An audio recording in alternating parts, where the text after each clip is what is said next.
Nibyo ikaze mwese ku ngingo z'ingenzi ku mutekano, politiki na diplomasi mu rwego mpuzamahanga. Reka mbibutse ko yari iwacu Rwanda. Reka mbabwire ngo Noheli nziza n'umwaka mushya muhere tugiye kwinjiramo w'ibihumbi 2025.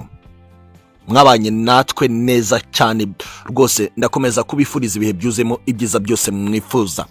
Mbaha ikaze kuri page zacu z'ingenzi nkuko bisanzwe bimenyerewe umunsi ku munsi.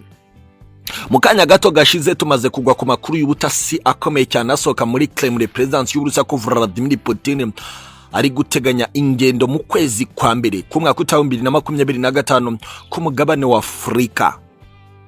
Ntabwo turamenya igihugu cyari cyo, ariko reko mugabane wa Afurika bireteganywa ko Vladimir Putin ashobora kuba agiye kwerekeza ibujumbura mu gihugu cy'u Burundi ndetse no mu bihugu birimo Burkina Faso, Mali, Niger. Birasa naho iyi nkuru mu gihe yabigenze uko twayiguyeho byabibaye akasamutwe kuri Amerika ndetse no Ufaransa. Kwinjira kwa Perezida w'Uburusiya Vladimir Putin iwagadugu muri Burkina Faso kwa Kapiteni Ibrahim Traoré ukomeje kugerageza gushaka uburyo agomba kwicwa n'ibihugu bya mu burengerazuba bw'isi, kuko asa n'uri kugumura abandi bategetse ndetse n'abaturage bo ku mugabane wa Afurika ko bagomba kwigira ndetse bagakorana n'ububaha kandi ushobora gusangira inyungu nabo.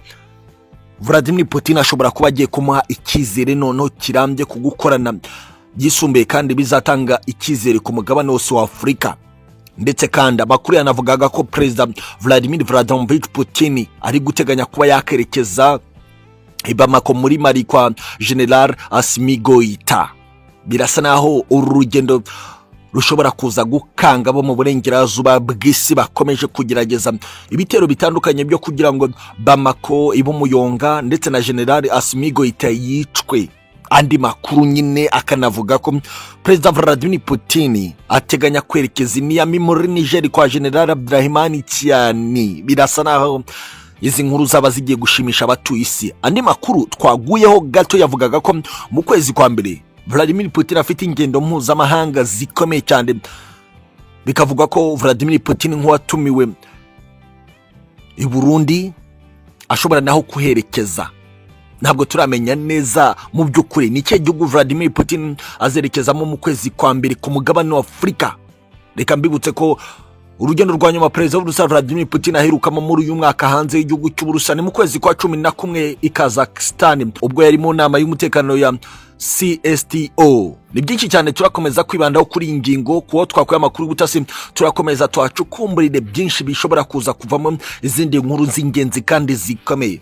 Twari turi kuri diplomasi n'ingendo za Vladimir Putin mu rwego mpuzamahanga. Reka mbaye ikaze ku nkuru twari tubagejeho, tubone kuza kwinjira noneho ku mirongo imbere y'urugamba kuri page ziremereye cyane.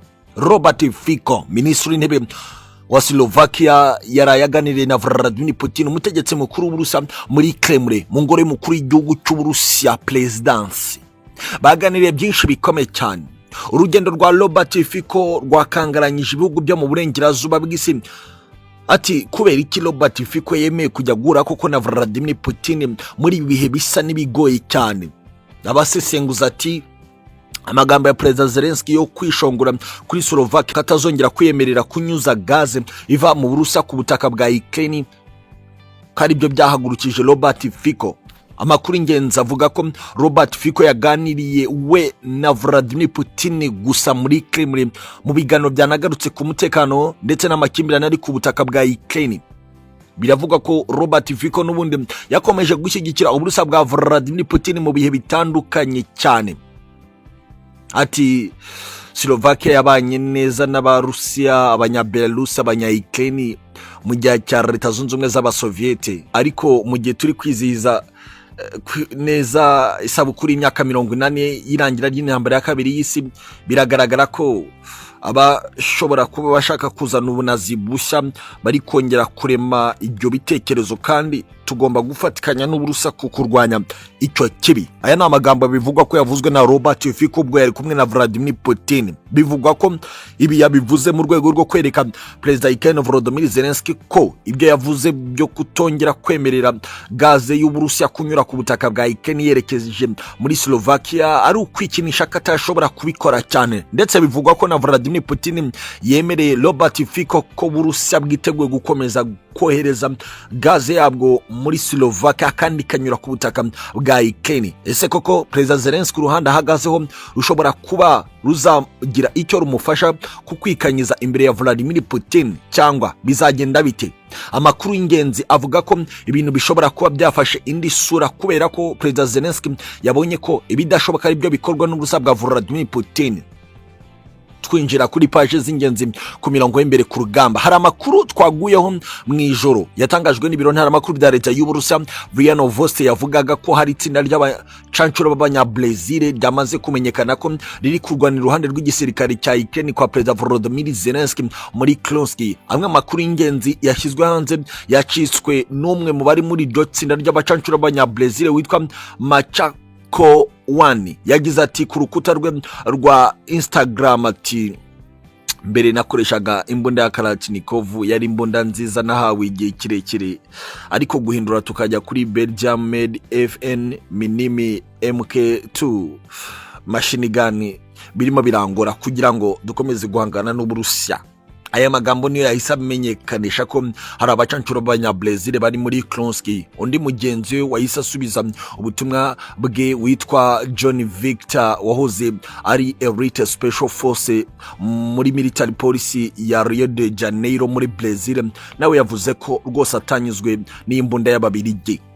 Aya amagambo yahise ahuza neza n'amakuru yari yaguye mu biganza by'intasi z'Uburusiya ariko aturutse muri International Military Intelligence Competition muri Estonia. Yavugaga ko hari abanya-Brazil bari ku butaka bwa Ukraine bari gufasha Ukraine muri Kursk, kandi ko bigaragara ko abangaba bashobora kuba bafite cyane itsinda rya Omega Battalion riri ku butaka bwa Ukraine rigambiriye kubafasha kugira ngo bagere neza ku mirongo y'imbere ku rugamba aho bashaka gutanga umusada. Amakuru yandi twahise tugeraho nuko Ubutaliyani, Brazil, Leta Zunze Ubumwe za Amerika, Ubwongereza, Portugal, Espagne, Colombia, Chile, Afrika y'Epfo nabo baba bafite abandi bacancuro bari gufasha Ukraine neza muri Kursk nk'uko amakuru y'ingenzi atugeraho abivuga.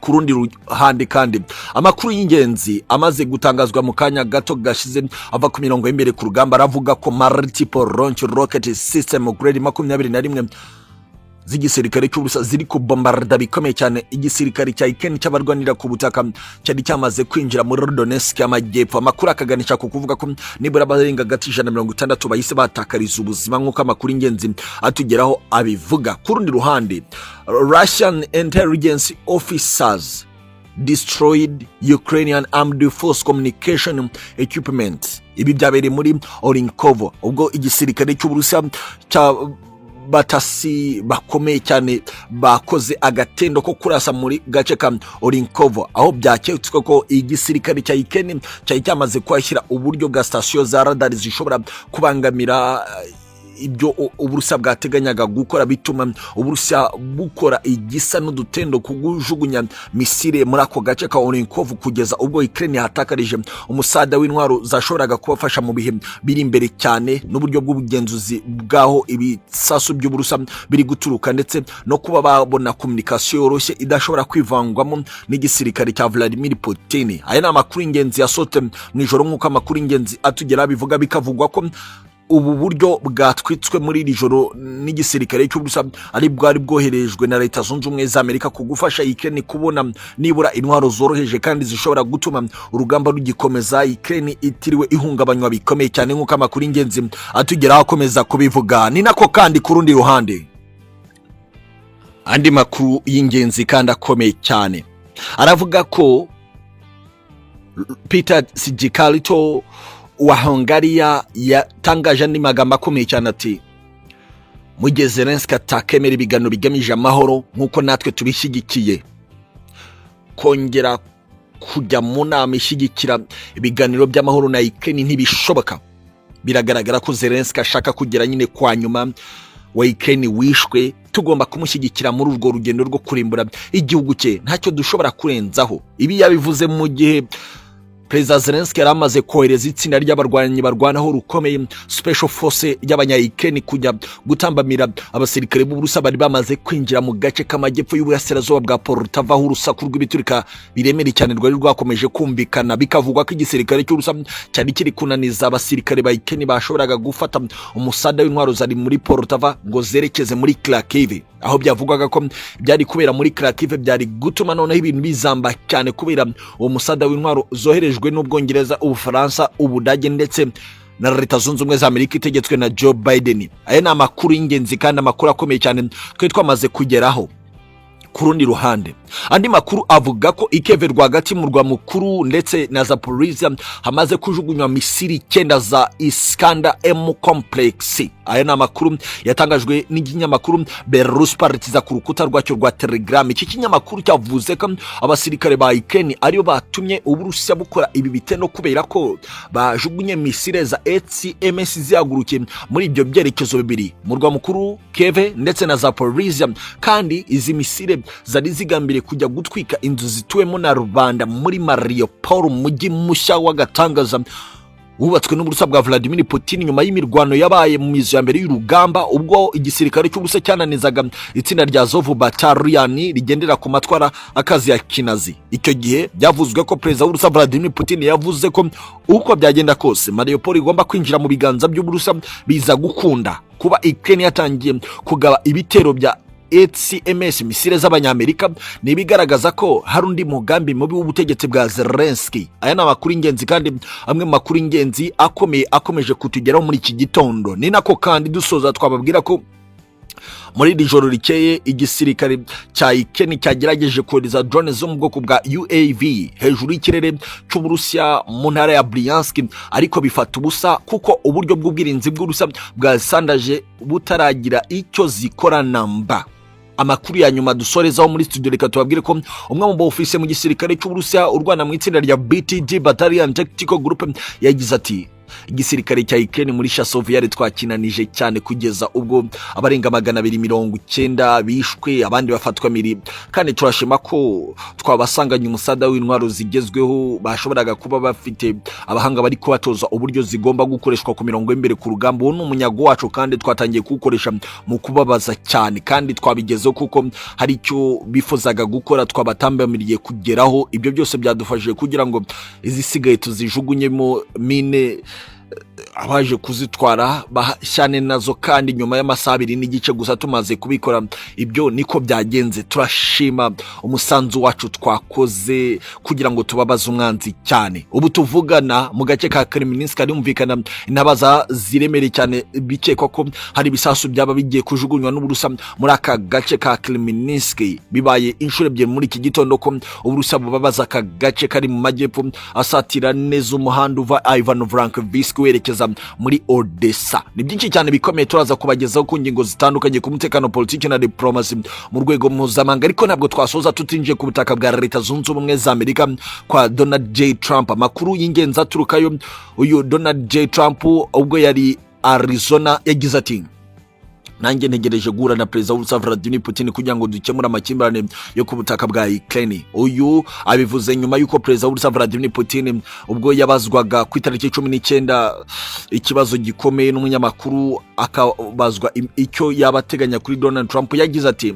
nanjye nakifuza ko Perezida wa Leta Zunze Ubumwe za Amerika twahura kubw'ibiganiro bigamije gukemura aya makimbirane yose akomeza gututumba umunsi ku munsi, kuko ubutegetsi buriho uyu munsi bwa Joe Biden busa n'uburajwe ishinga no gushyigikira aya makimbirane. Ariko Donald J Trump yagaragaje icyifuzo cyo kurangiza amakimbirane. Niyo mpamvu nanjye navuga ko negereje ko igihe nyacyo kigera kugira ngo duhure dushyire akadomo kuri aya makimbirane. Aya ni amagambo rero yavuzwe na Vladimir Putin. Uyu Donald J Trump akaba yavuze ko nawe rwose yifuza guhura na Vladimir Putin kugira ngo bashyire akadomo kuri aya makimbirane akomeje guteza isi byago bikomeye cyane. Iyi ni IWACU Rwanda, byose byari ku mutekano, politiki na diplomasi mu rwego mpuzamahanga kuri page zuzuye byinshi bitandukanye cyane. Reka mbabwire ngo asantene sana. Ikaze banywanyi inshuti z'akadasoka za iwacu Rwanda kuri page z'ingenzi zikomeye ku mutekano, politiki na diplomasi mu rwego mpuzamahanga.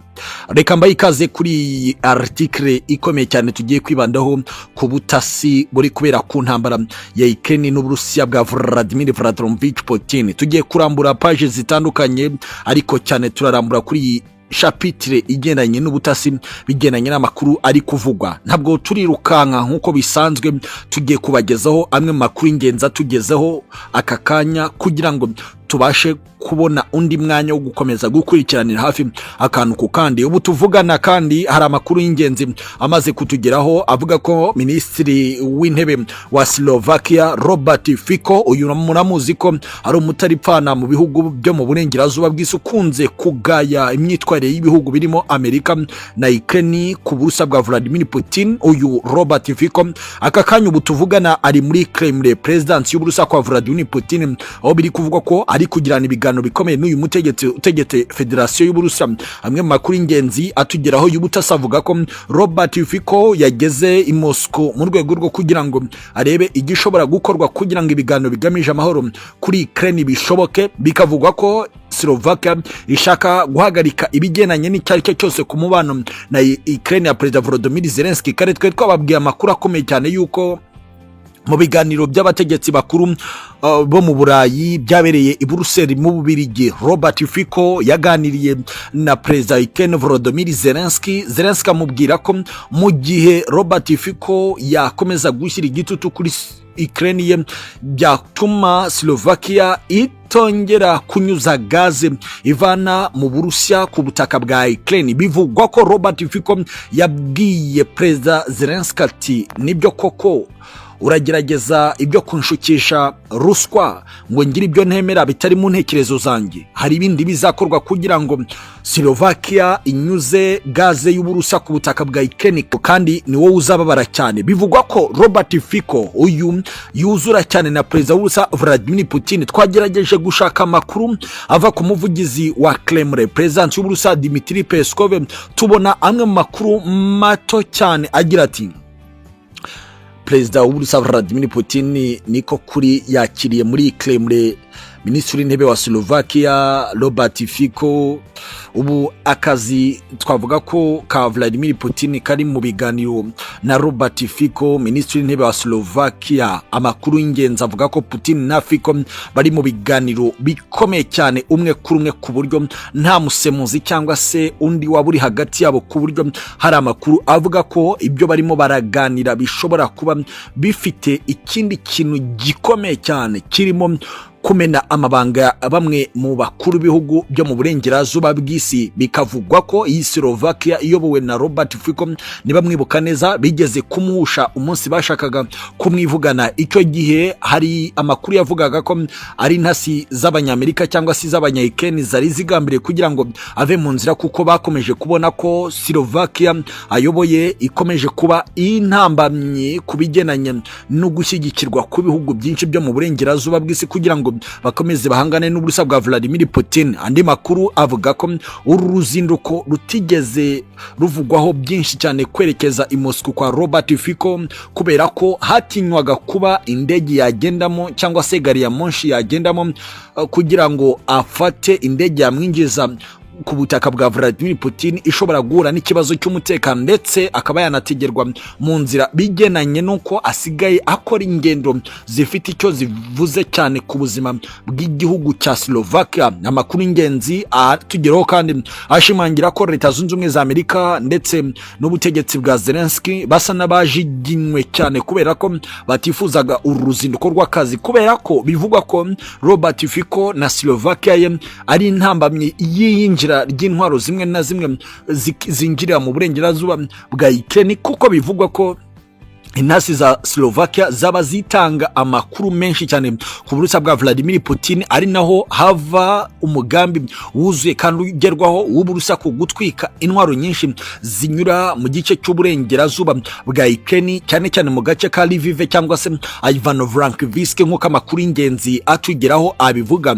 Indi nkuru y'akasamutwe tugarukaho mu makuru y'ubutasi muri iri joro, reka tuyanzikire i Moscow mu Burusiya. Hari amakuru kare yigeze kuvugwa nimwe muri radio zikomeye cyane i Moscow, yavugaga ko hari amakuru yuko urwego rushinzwe ubutasi cyangwa se umutekano rw'Uburusiya FSB rwamaze gucakira agenti w'ubutasi bwa CIA bw'abanyamerika, aho bivugwa ko amaze amezi 6 akorera ku butaka bw'Uburusiya, ariko bikavugwa ko impamvu yo gufatwa ko yafatiwe muri supermarket nyuma yuko byagaragaye ko ashobora kuba yiyitirira ibyo adakora, kubera ko yaje gushaka igisa nk'isoko ryo kugemura ibiribwa muri iyo supermarket, ariko mu gihe cya kontra bikagaragara ko yatanze ibyangombwa bihimbano. Bikavugwa ko uyu ashobora kuba yashakaga kuzagemura muri iyi supermarket ibihumanya mu rwego rwo kugira ngo ateze ibibazo bikomeye cyane Abarusiya. Bikavugwa ko urwego rushinzwe umutekano rw'Uburusiya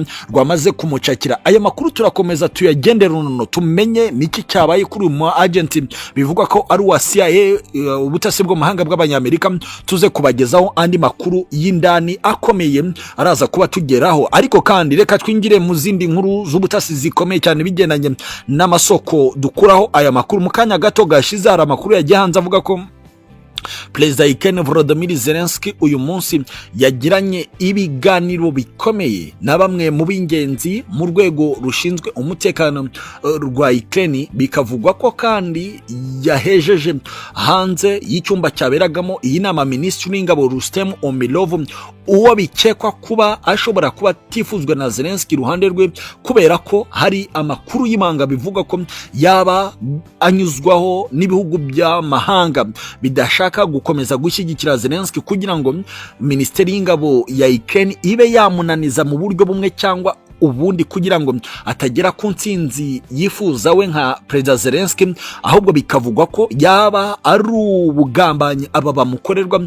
ari nayo mpamvu bivugwa ko yaba yatanze igihano kuri Rustem Umerov. Abasesenguzi bakaba bari kwibaza impamvu ashobora kurebana ayingwe kugeza kuri uru rwego na Minisitiri w'Ingabo Rustem Umerov kandi aba yamwirukana. Bikavugwa ko Zelensky adashobora kwirukana uyu mu Minisitiri w'Ingabo kubera ko ashobora kuba ari igikoresho cyazanywe n'ibihugu byampatse ibihugu kuri Ukraine cyangwa se byakizigenza muri iyi ntambara, ku buryo adashobora gufata umwanzuro kwirukana Minisitiri w'Ingabo. Ibi bigahita bihura cyane n'amakuru mu minsi yashize yavugaga ko Major General Kirill Bodanov na Rustem Umerov Minisitiri w'Ingabo Major General Kirill Bodanov muramuzi, no mukuru w'ubutasi bw'igisirikare cya Ukraine, we yashakaga kubirukana, ariko ibihugu bifite ukuboko kunini muri iyi ntambara kugushyigikira Ukraine bamagana umugambi kuko babonaga ko ari ugucamo ibice mu gisirikare cya Ukraine, kuko ubwo yirukanaga General Valeri Ruzino wari umugaba mukuru w'ingabo za Ukraine wari umaze igihe kirenga imyaka 2 ku mirongo y'imbere ku rugamba,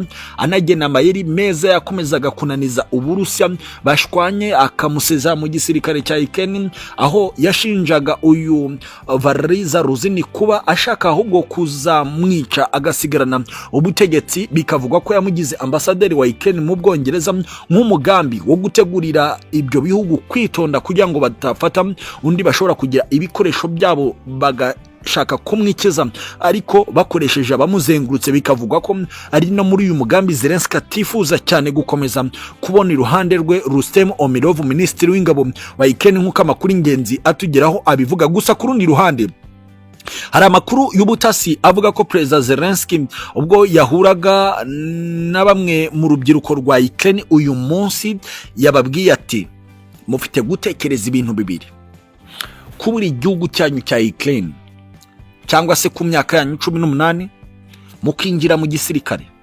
Iryo tegeko turi kuryigaho ko twagabanya imyaka ikava kuri 25 ikajya kuri 18 kugira ngo tubone amaboko manini ashobora kurinda igihugu cyanyu. Ariko niba mushaka kubura igihugu cyanyu ntabwo muzemera ko iryo tegeko rishyirwa mu ngiro. Ariko kandi niba mushaka igihugu cyanyu mugomba kwitabira urugamba. Nimwe ntwari zacu dufite uyu munsi. mufite gukora ibyangombwa kugira ngo tubone ibyangombwa bishobora gutuma tubona intsinzi imbere y'abicanyi b'Uburusiya. Murabyumva mute?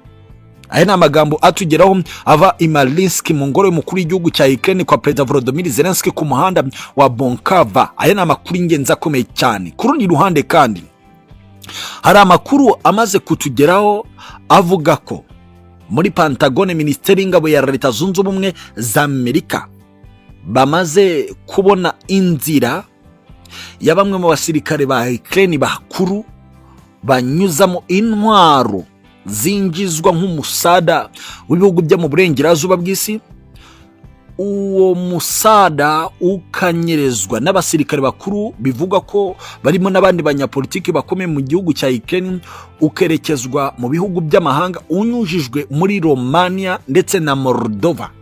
Ayo ni amakuru bivuga ko ari gukomeza gukurikiranirwa hafi, ariko bikavugwa ko Ukraine n'ubundi yakomeje gukekwaho